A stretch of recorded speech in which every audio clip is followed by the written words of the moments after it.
Hey, it's Mike here, and today a recent British survey found that 2/3 of British men would rather die 10 years earlier than they otherwise would, shave 10 years off their life, than give up meat, which sparks a couple questions. First of all, what is going on with the survey? We're obviously going to investigate that. And also, is there maybe some addictive property of meat that I haven't looked at yet? So we're going to investigate that as well. And finally, there are some other questions that are answered in that survey that could hint at what is going on. So let's just go. First, I just have to say, this is a survey. It's not a peer-reviewed study or anything, so all sorts of things can go wrong, but it can still be a good way to gauge some public opinion. And at first, you might be thinking, with results like that, this sounds like it could be like the meat industry trying to make it seem like people just all really love meat and hate all things vegan, as we'll see by some of the other answers. But no, it turns out this was actually commissioned by a charity that is anti-meat. That charity is No Meat May, and they paid a company called One Poll to do the poll. So they were clearly not trying to get answers like this, but at worst, maybe one poll had some type of bias in there, but possibly not at all. These could just be the legitimate answers that we got from people who are probably just trying to be a little cheeky, as you say over there in Britain, I believe. And to the Mirror, to reiterate the ridiculousness, quote, 2/3 of British men say they would rather die 10 years early than give up meat. Relax, that's exactly how it works anyway. I'm sort of joking, but I'm sort of not, because looking to the Adventist vegetarians in this study, which is literally 10 years, a matter of choice, talking about how these Adventist vegetarians who did have other positive lifestyle choices were living about 10 years longer than their meat-eating counterparts. But this is where I have to question if these were just a bunch of goofy dudes trying to sort of troll the survey a little bit at least, because if you were really making a deal with, say, an authoritarian government, signing a contract saying, boom, 10 years off of your life, I think the results would be a little bit different, and that is indicative of how only 1 in 20 or so said they would rather go to prison than give up meat, maybe a more realistic punishment. But people obviously fear death more than prison, so I think the results are maybe a little bit skewed.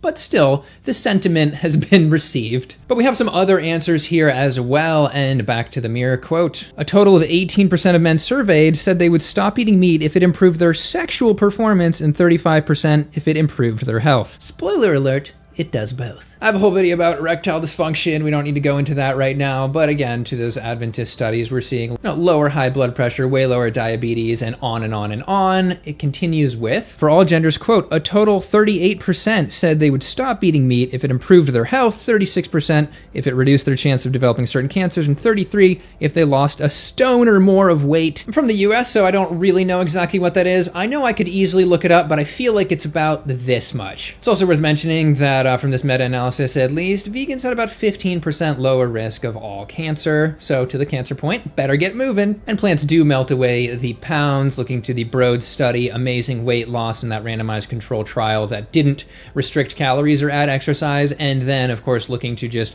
populations, vegans are the ones that tend to average in the normal BMI, unlike other groups, like this chart shows. However, as Totally Vegan Buzz reported about the survey, quote, 20% also believe their health will deteriorate as a result of going plant-based. But as Dr. Shreem Kassam wisely mentioned, quote, this is undoubtedly a result of decades of effective marketing and PR by the meat industry. When asked if they would go vegan for the animals, they simply all responded, what animals, bruv? I thought meat just spawned in the refrigerators of Tesco. I don't know what happened to my accent, I'm sorry. But with this clear resistance to giving up meat, we have to ask, is there possibly an addictive chemical component here? And in the past, I have talked about the potential, probable addictive properties of cheese. It's always the food that people say is hardest to give up when going vegan. I've talked about casomorphins, which are, weak opioids. However, when you're eating a pretty high amount of cheese and pizza of a sharper type of cheese like cheddar, then it can be comparable to a low dose tablet of morphine, which is probably enough to change some behaviors. That is my view on the matter. Yes, there is the high calorie component, but it's a coagulated goo that people just somehow can't give up. There has to be more going on there. I mean, come on. Well, meat doesn't have casomorphins. It also is high calorie. And so we have to look, are there any potential compounds in there? Well, it appears that people have pointed to a couple. which are pretty gross because they're more or less in blood. We have two opioids here. We have hemorphin, which is an animal hemoglobin, and then serorphin, which is an animal serum.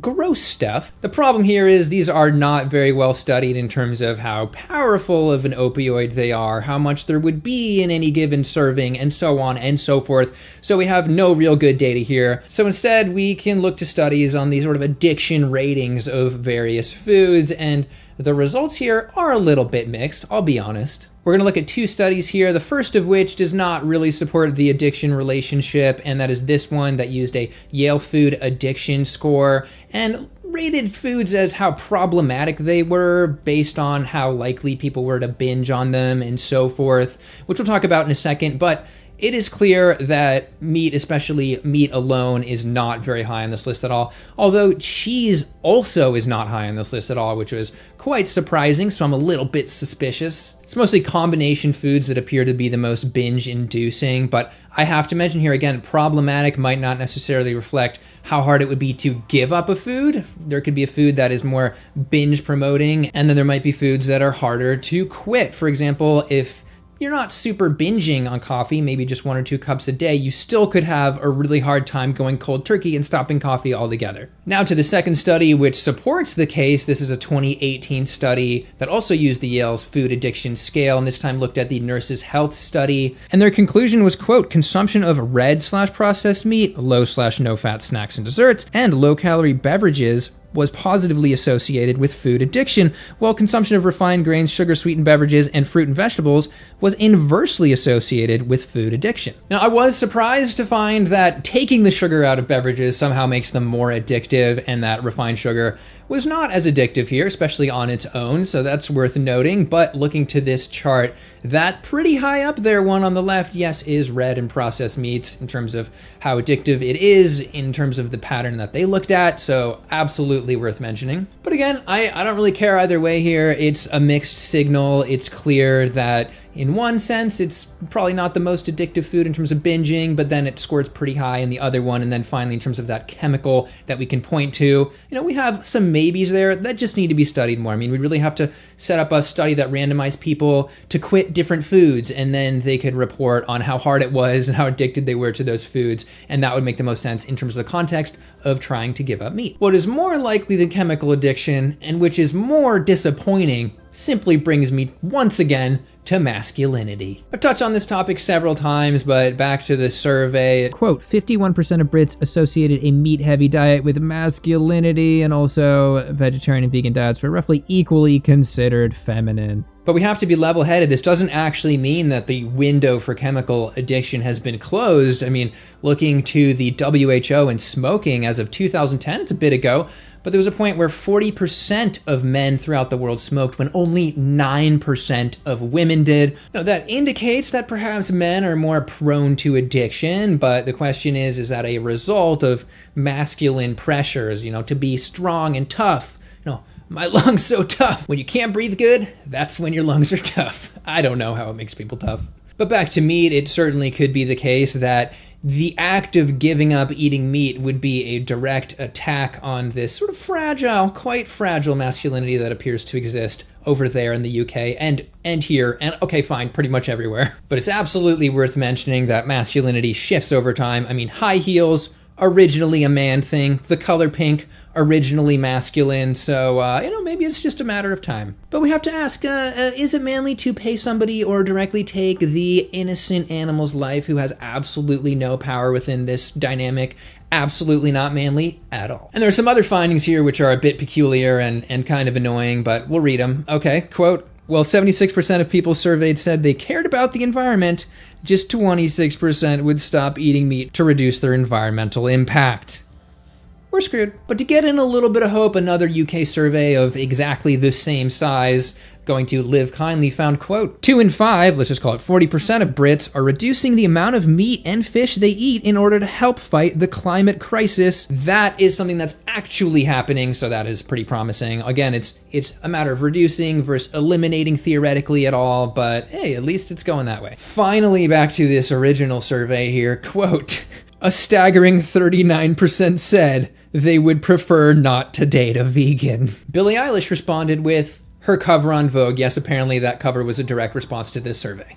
She then responded with, "So you're a tough guy, like it really rough guy, I'm gonna stab you in the muff guy." I couldn't think of anything else that rhymed. In the end, it appears that we have two camps of people in the UK. Those people who are actively reducing meat, going reducitarian, vegetarian, or vegan, and then the people that just would like to eat meat until the day they die, or at least signal that they want to eat meat. I don't know what's really going on. Again, it's just a survey, but if anything, it just reminds me that part of the solution will probably have to include getting that cell-cultured or lab-grown meat going so that people can continue to feel tough by eating animal meat, flesh. I don't know, you get the point. All right, in the spirit of keeping this one short, that's about it. If you are from the UK, let me know if you think these numbers accurately reflect what UK dudes think and feel. And of course, feel free to like and subscribe, all that good stuff, and I'll see you in the next one.